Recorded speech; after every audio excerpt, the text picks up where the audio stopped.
On this edition of Independent Sources, What's Eating New York?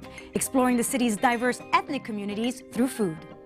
We're dying from preventable things. It's like we didn't survive the institution of slavery and Jim Crow and the civil rights movement to kill ourselves at dinner. You know, New York has so many different cultures all over, and it's like, you know, being exposed without having to travel. Those stories and more coming up on Independent Sources.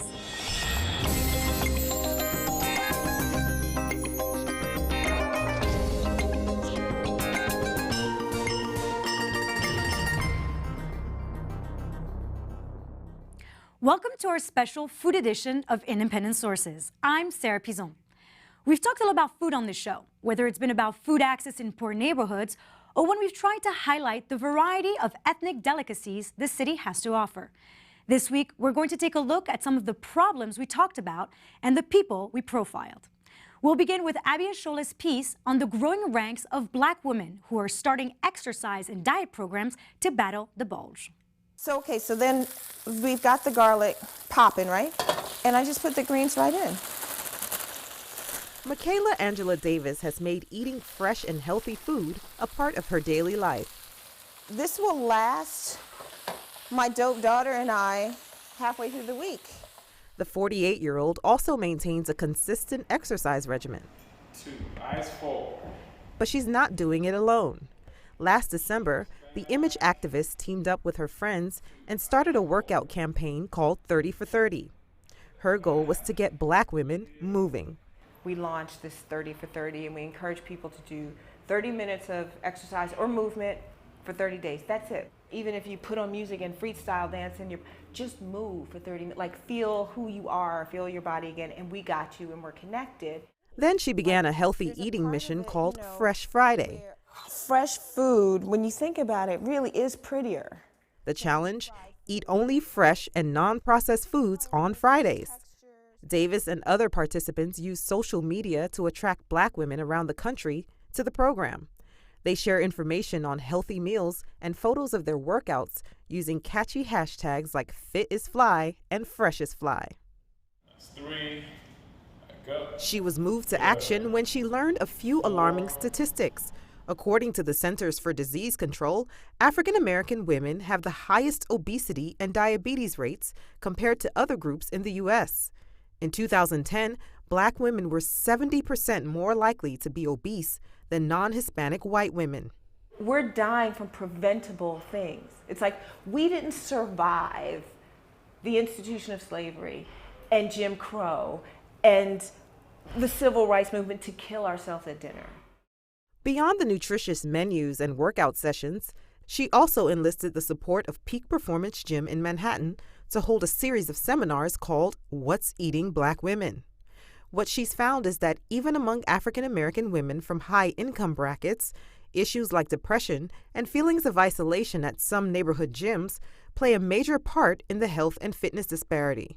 We found that there were a lot of really practical reasons why some Black women weren't working out. They didn't feel safe in certain spaces working out, that their bodies were so exoticized. Like you go into one of these really elite gyms and you're the only super curvy girl in there that they've ever seen aside from Kim Kardashian, and there's all this attention on you. So if we roll together, you know, if there's 2 or 3 or 4 of you, it creates a different story, right? A, it's fun. B, you have some protection. Davis isn't alone in her pursuit. Across the country, Black women are banding together in different ways to change the way the community regards healthy eating and fitness. Like an Atlanta-based mother-daughter duo who recently released a DVD titled Black Girls Workout 2. And a growing movement called Black Girls Run, which started out as an online fitness blog. Today, the organization has over 70 run groups throughout the country. I use a low-fat olive oil spray. Davis says the response to her campaign has been overwhelming, but there have been some challenges. The food piece is a little bit harder, so we have to be much more consistent and a little bit more creative in how we present how to eat, because we literally find people don't know. They really don't, they go down the aisle of produce and don't know what to do. She plans to launch another month of 30 for 30 this spring. She's also in talks to get sponsorship to host a Black Girl boot camp. I think really what's missing is this sense of support and sisterhood and community, and that we're not going to leave you. Like this is not going to be just a moment. Like we want to be fit and fly and fresh to death till the day we rest. 7, 8. This next package is about two savvy French women who started a school lunch delivery service because they were so overwhelmed by the task of bagging lunches for their children. Their special delivery service is called Inbox. They tout it as a healthier alternative to regular school lunches. Caroline Semama cooks dinner with her daughter Noah every evening. They're French citizens who have been living on the Upper East Side for the past 6 years. For them, eating healthy and well-balanced meals is a way of life. But that proved to be a problem when it came to lunches. I don't prepare lunchbox. I have no time. I don't want to get involved. I'm working. I have 2 child. I cannot do everything. Noah tried eating at her school's cafeteria, but she didn't like the lunches that were offered. First of all, they weren't healthy at all, and they weren't tasty at all.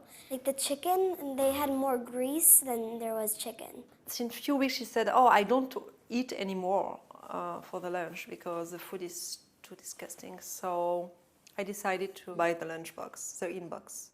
Inbox is a lunch delivery service that's brought more than 2,000 healthy meals to families' doorsteps across Manhattan every morning for the last 6 months. Ingrid Calvo, a French immigrant and working mother of 2 children, came up with the idea after struggling with time management. And every morning I have to prepare my lunchbox for them for 2 years, and it was a real nightmare for me because I have to prepare everything fresh cooked in the morning. You have to make your purchase before, and for a mom who works, it's very complicated. So she partnered with a friend from college, Stéphanie Rubin, to create Inbox. Rubin had already been living in New York for more than 10 years. It wasn't just about creating a quick and easy service. For Calvo and her business partner, it was also about creating a healthy alternative to satisfy a cultural difference. When I arrived in New York, it was I was very surprised because we don't eat in the same way here. They pick a lot of different things like a cheese stick or little crackers or something very easy to eat. It's not cooked at all. So with the Inbox, we really try to balance between the protein. We have grains, we have vegetables, fruits, we have dairy. So then it's balanced first. And that when the kid eats it, he's gonna eat the whole component. He doesn't have a choice in saying, you know what, I'm not gonna eat that part, or I'm going to eat it. Chef Sheila Acosta has been creating these Inbox menus. She's helped Calvo and Rubin create child-friendly seasonal meals that include ratatouille, salads, and salmon pasta. It seems that our recipes are the good one because the kids eat all the meals we prepare, and the parents are also very surprised. My kid is eating vegetables, are you sure? Yes, it's true. Like the varieties of choices. They have a lot of different meals every day, different types of stuff. Like there's meat, there's vegetables, there's sweets. Chris Melico works with Chef Acosta and helps her prepare and pack the lunches the day before they're sent out. He even makes customized orders. The dietary restrictions, food allergies, it's all something that Inbox takes into consideration when they're making the meals. And they're also healthy, it's fun. There's a prize in each box. Inbox offers a healthy alternative. They use organic poultry and fish, as well as locally grown farmers' produce. But it comes at a price. A regular box goes for $9.90, the larger size box for $11.90. That's about 5 times more than the $1.75 NYC lunch ticket. It's more expensive, but at the end of the day, if you think that, you know what, you're gonna have your $2 or change that you're spending at the school, and then the big snack you're gonna get the kid at the end of the day, which is sometimes like a slice of pizza or something like this. At the end of the day, you don't spend much more, but at least your kid is getting something balanced and healthy. For now, Inbox delivers mainly to the Upper East Side, the Upper West Side, Tribeca, and Chelsea. With growing demands in Queens, New Jersey, and outside the tri-state area, inboxes may soon be feeding children in other parts of the country.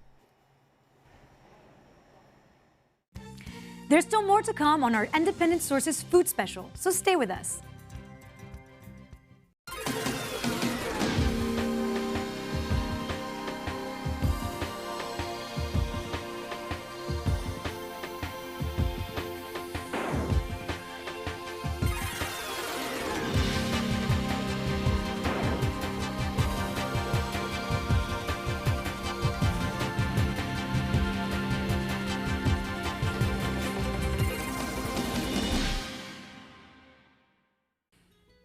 Thanks for staying tuned. Earlier, I mentioned the fact that New York City is known for the variety of ethnic food that's available on just about every street corner. These next 3 pieces take a look at how many immigrant entrepreneurs are taking that very literally. They're making their meals mobile in food trucks. Judith Escalona produced this report on one Egyptian food vendor who is introducing many city college students in Harlem to halal food. My name is Mohammed. I'm from Egypt. We serve like Middle East food. It's like chicken over rice or lamb or mix. I have falafel, burger, Philly cheesesteak, and the breakfast stuff. The coffee, the donut, sandwich, egg cheese. The breakfast, it's American food. We do both in here. I had a bacon, egg, and cheese. Halal, it's a food for Muslim people. Lamb over yellow rice. Everybody can eat it, yeah, because it is good food, you know. It is not heavy, it is good and tasty. Yeah, I love it. I hope one day I have my own business, but my own truck. My name is Salah Muhammad Hussein. I've been work like halal food like one year and 2 months. That's how I make the coffee. Muhammad taught me, because he been here before me like 2 years. He learned it, and he taught me. When I work like this, I spend like 12 hours a day or 15. He's my cousin and my friend too. Yeah, we been in the school same year, same age, me and him. I wish to stay here and study too, because I got college degree to teach math. I want to save money, because when I went to school, I want to go to school, I have money with me. Thanks. You're welcome, bro. I like being here, but a lot of people nice in here. The most of the people here are nice. Yeah, good spot and good people and good customer too. When you be beside the college, the people is so nice too.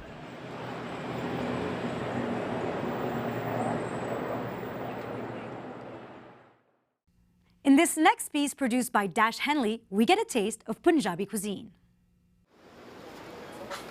Yes, sir. You place an order? My name is Harjit Kapatel, and the name of the business is Mawsam Korean Bites. So $6 altogether? One of my partner, he owns the truck, and then everything else I do it like, you know, that's why we are a partner. I do most of the work, managing the business, the cooking, and everything I do it myself. So both of them are medium, right? Yeah. All right, no problem. I'm originally from India. I came to United States of America like 8 years ago. I have done my accounting degree in Rutgers University. My cousin, she opened up a restaurant, Indian restaurant in Secaucus, New Jersey, and I was managing the whole place, pretty much the kitchen, the floor, the banquet hall, everything. And then once I got into contact with one of my partner here, and then we decided to open up an Indian food truck in the New York City because we wanted to bring the Indian food to the mainstream. Brother. We are actually specializing in northern Indian cuisine, which is from basically Punjab, the Delhi, the capital of India. Hi dear, how are you? Vegetable biryani? Today we want a plain rice. So can we get the chole with plain rice? Sure, no problem. We have a cumin powder, we have a cinnamon powder, red chili, turmeric, whole cumin seeds. I have a red chili flakes, then garlic, ginger, onions, and like, you know, all those pretty much like the basic ingredients that we have. But there are also special ingredients that belongs to India, like the biryani masala. They're not available in an American store. Then we have chaat masala, which is not available in an American store. So that we have to get it from our resources from Indian store. Indian spicy or white spicy? White spicy. White spicy, all right, no problem, you got it, boss. It's not a typical Indian menu. Like you can actually build your own curry. Usually you don't get that opportunity in typical Indian restaurants, but that's what we thought of coming up with the new concept with the express location. So our serving time for the one customer is not more than 1 minute, I would say. Typical food trucks or typical food vendor, street vendor, you have to wait about like 5 to 10 minutes of time period, but we usually serve our customer within a minute. And that's what our goal is, that we serve as many customers as we can in like couple hours in lunchtime. Actually, cooking is my passion, and I just don't do it for the money, or I don't do it for like, you know, to feed the people. When I serve my food, I serve it with my love. So when my customer comes in, they know what I'm serving them. And if God graces, I have a good day, I go about 150 people every day.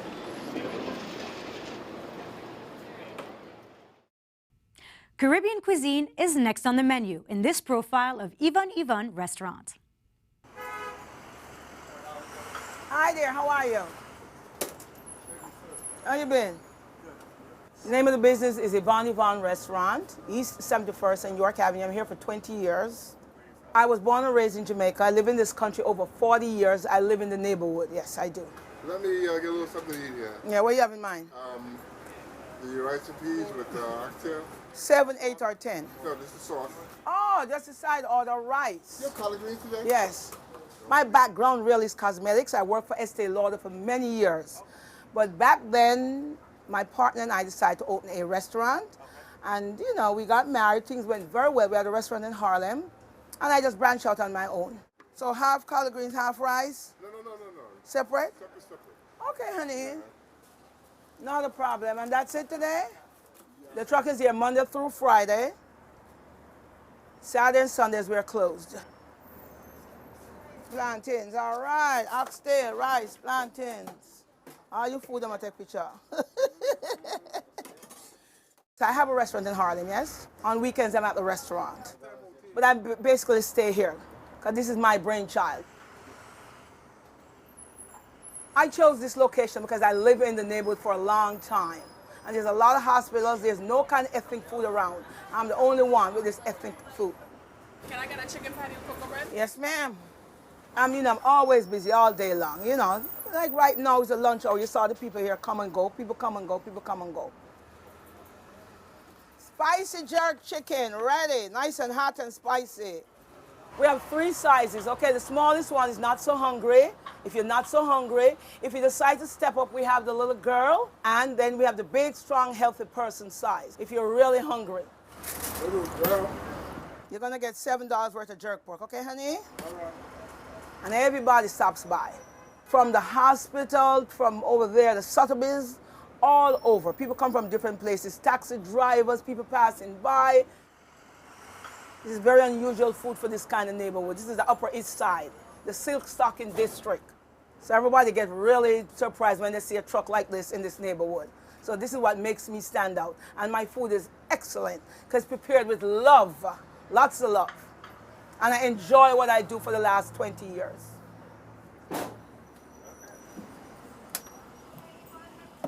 Bye, my darling. That piece was produced by Dash Henley. We'll be right back with more of our Independent Sources Food Special.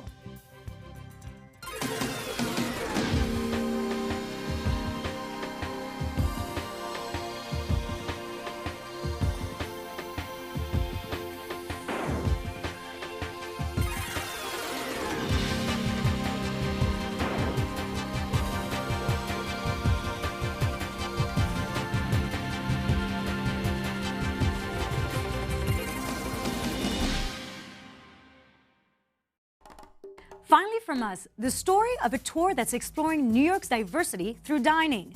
Streetwise New York takes tourists and longtime New Yorkers through the various holes in the wall and culinary hotspots in Queens. I took the tour. New York City is one of the most famous cultural melting pots in the world. Its increasing immigrant population makes it truly unique. One way to see that is to come here in Jackson Heights, Queens with Streetwise New York. Squeezing 90 years of culture and history into a 3-hour food tour isn't an easy task, but that's what Andrew Silverstein and his friend Dan Shaky are trying to do in this diverse ethnic community. As I mentioned before, this is the most diverse county in the United States, and this is the most diverse part of Queens that we're standing in right now. People from Latin America, Colombia, Ecuador, Mexico. You got people from South Asia, even East Asia, you know, Chinese, Korean around here. The tour started as a collaboration with the public radio and web program, Feet in Two Worlds. It was a special project for the International Association of Culinary Professional Conference in New York City. The demand has grown since then, and now tours are offered 3 to 4 times a week in Brooklyn, the Lower East Side, and Queens. The Queens store begins here, in a Nepali dumpling place located in the back of an AT&T store. So what they're doing is they're making momos, which are basically like dumplings, and they're making them fresh and they're steaming them.